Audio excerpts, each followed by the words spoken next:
Hi there crafters, it's Louise with you today on behalf of Mystical Scrapbooks, and I'm sharing week 5 on the Around the World in 8 weeks, and we're going to Russia.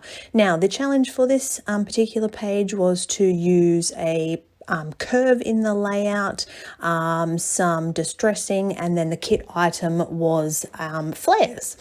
So I found this acetate Kaisercraft paper in the Mystical store, and I knew that it was going to be the perfect curve for this particular page. Now initially my thought was that I wanted to have it on that angle, so I wanted to work corner to corner, because I'm scrapping a Christmas photo, I chose some of the uniquely creative Once Upon a Christmas collection so that I could have that sort of red and white little bit of pop of color that goes with a Christmas layout. I love this wood background. I think it's just such a pretty background, especially with our family picture in front of the tree, and I really just love the photo and love the way this layout came together. So you can see I'm doing a little bit of paper tearing, so just tearing some layers to what I thought was going to be put them diagonally across the page. But as I started to put this layout together, I just couldn't make it work, and it wasn't coming together like I wanted it to. So I go back to the drawing board, think about it for a little while, do the things that I know I want to do. So I distress the edges off camera, use my little distressing tool, and I always do this over the bin because it makes such a mess, and I don't like having to clean up my floor all the time. I'd rather be scrapping. So distressing my edges, and I'm going to stick all that together off camera. And as I'm sticking it together, I realized that I actually prefer that curved acetate laying horizontal across the page. So I change everything that I've got going on here, change the position of my title, which I think works much better. It has a better balance.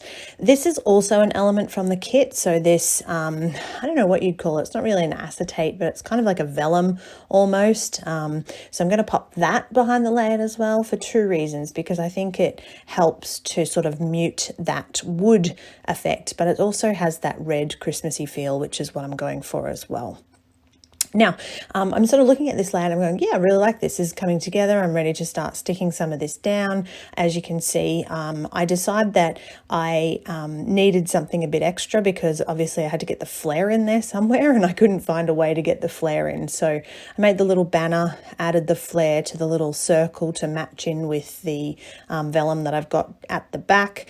It needed something just to bring it through that acetate and not blend into the wood, so I've just doodled around the outside of it, a little doodle border at the top, and I'm not quite there yet. I'm looking at this layout and I'm thinking, okay, it's there, but it's not quite finished. And I sort of go back to this acetate and start to cut out some more of the curves that are in the acetate. And this is where it starts to come together.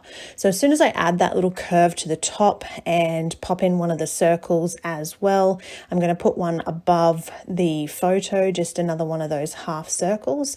Not this one, because that one wasn't completely finished, but this next one that I cut out goes behind that photo, and then I'm happy with this page. So the circles all come together.